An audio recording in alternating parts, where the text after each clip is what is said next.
Welcome to Generative AI Futures.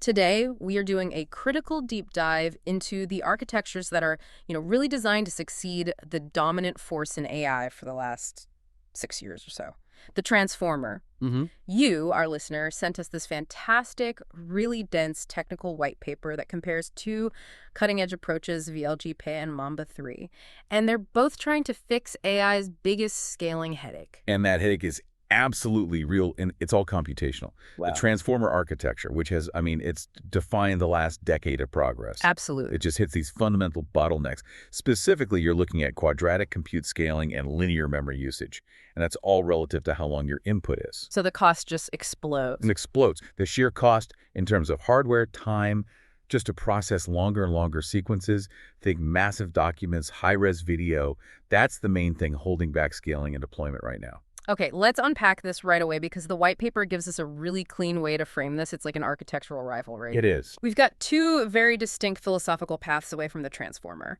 The executive summary says VLGP is a shift in the learning objective, while Mamba-3 is a total overhaul of the sequence processing mechanism. That is the perfect setup. They're really attacking the problem from totally different angles. VLGP is basically asking, what if we're learning the wrong thing entirely? Right. It wants to move from full data generation to something more abstract, a more efficient latent space prediction. And Mamba-3. Mamba-3 asks, what if the engine we use, the core attention mechanism, is just fundamentally too slow for modern hardware? So it just replaces attention with a specialized state space model. So our mission today is to dig into the philosophy and the pretty complex math behind how these two different paths promise more scale and efficiency for you, the end user. What's it? Let's start with VL-JEPA, the Vision Language Joint Embedding Predictive Architecture. The core belief, which I found honestly totally counterintuitive at first, is that generation itself is wasteful. What's the argument there? Why are they so sure that spending all that compute on reconstruction is a mistake? It's all about resource allocation. It's about maximizing useful information. The whole VL-JEPA philosophy is rooted in this idea that conventional generative models spend so much compute reconstructing what the paper calls task-irrelevant surface details. Okay, what does that mean in practice? So think about reconstructing the exact pixel values of an image, or predicting the precise wording of entire paragraphs. If your goal is just to, say, categorize a medical image, does the system need to perfectly reconstruct every single pixel? Well, of course not. Or does it just need to understand the underlying semantic structures that let it make an accurate diagnosis? That makes perfect sense. It's like using a super precise 3D printer when all you really need is a blueprint. But if they don't generate the full output, how do they check that the model has actually understood the input?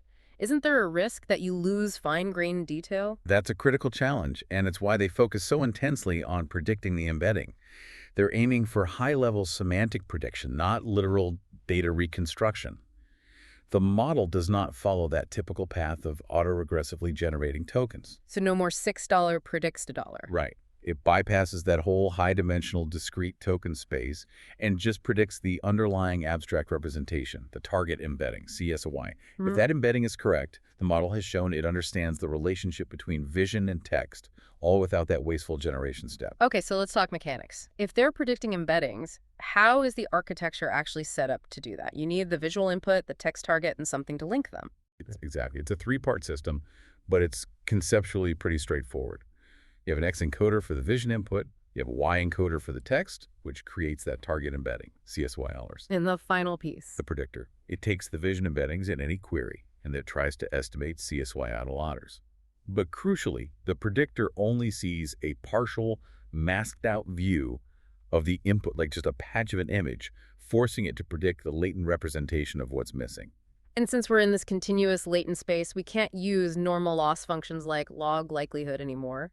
This leads us to the latent space objective. What does the math look like? The objective is all about distance minimization in that vector space. The model is trained to minimize the distance, usually with a standard metric like L2 or cosine distance, between the predicted embedding and the actual target embedding. So the loss function is essentially that distance plus a regularization term, math call. I noticed that regularization term, math call. The paper says it's crucial, often using techniques like info and C or vicreg.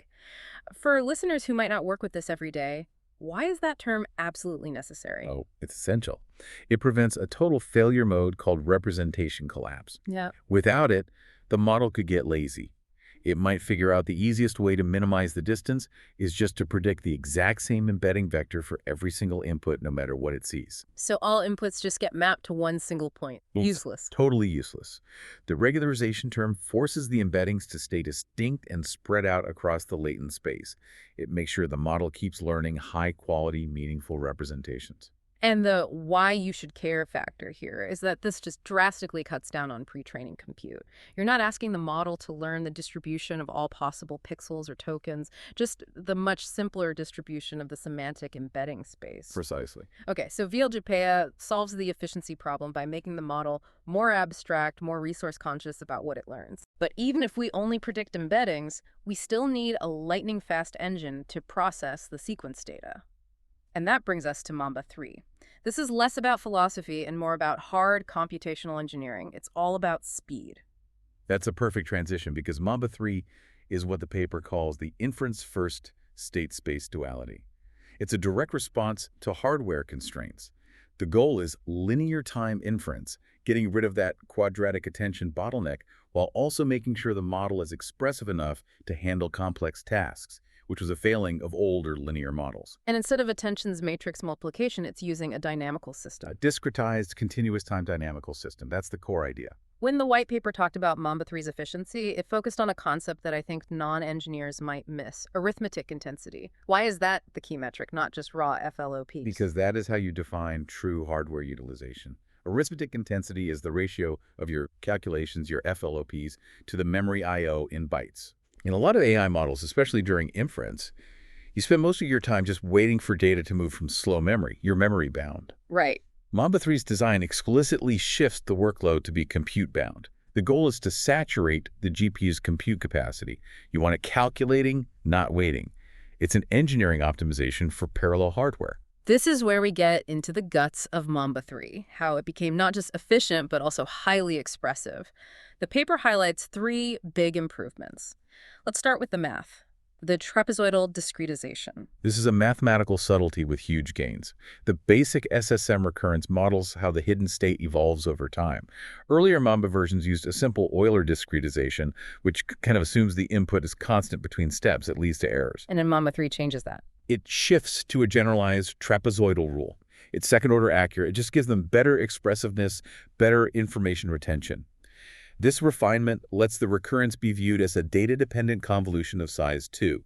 So the state evolution is smoother, it more accurately captures the dynamics, and it can maintain its internal state over very long sequences without information just decaying away. Okay, that handles accuracy. Now, what about the historical problem with linear models? They always struggled with state tracking tasks, like a parity check or counting things across thousands of steps. How did Mamba-3 fix that?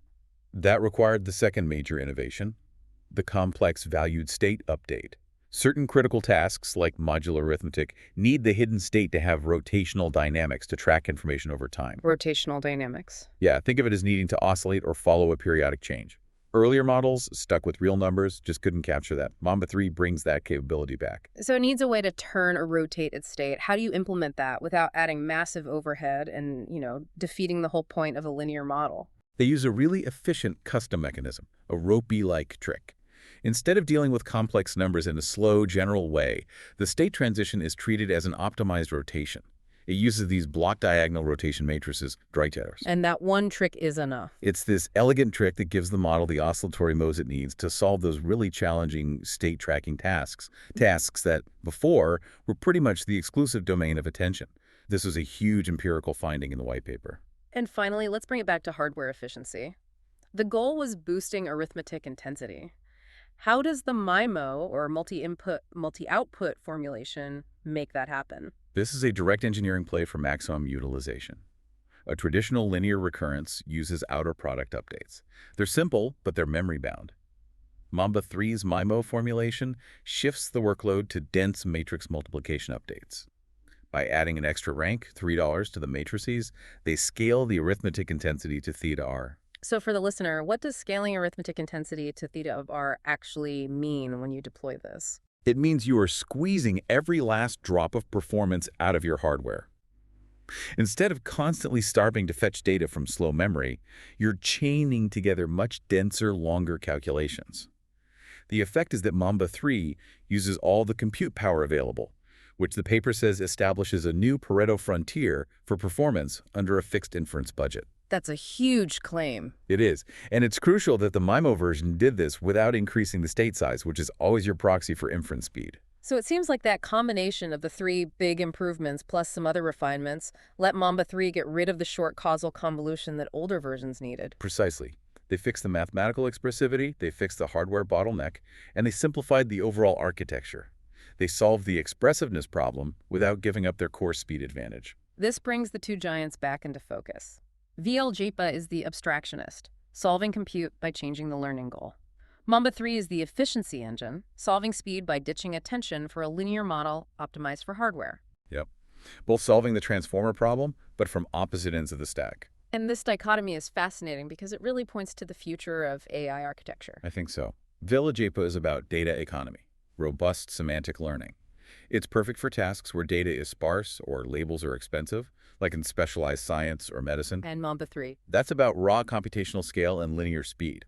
So perfect for extremely long context tasks or real-time processing. The white paper was really optimistic about synergistic integration, the idea that you could marry these philosophies, maybe use a Mamba-3 backbone for a VL-GP style objective. But we have to talk about the current limitation. Where does Mamba-3 still fall short of classic attention? Retrieval performance. That's the main weakness the paper identifies. The current fixed-state Mamba architectures, despite their speed and improved state tracking, they still have trouble with complex, high-precision information retrieval over really long sequences. So if you need a model to perfectly cite a sentence it saw 50,000 tokens ago. The transformer still has the edge.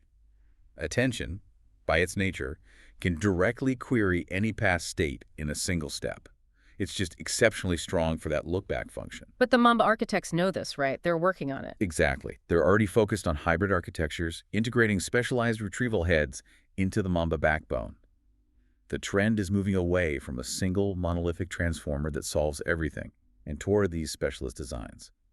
Extraction engines like VL-Jepa and ultra-efficient processors like Mamba-3. That brings us to our final question, and it's a big one for you to think about as we close out. We've established Mamba-3 is efficient and can now handle complex tasks like modular arithmetic because of its rotational dynamics. So if Mamba-3 and its successors successfully integrate retrieval mechanisms, which is the last great computational advantage of the attention layer, what is the long-term future of the attention mechanism itself? That's the billion-dollar question. If linear scaling models can match attention's capabilities in expressiveness, complexity, and soon retrieval, does the fundamental need for a quadratic scaling architecture just disappear entirely in the next generation of AI?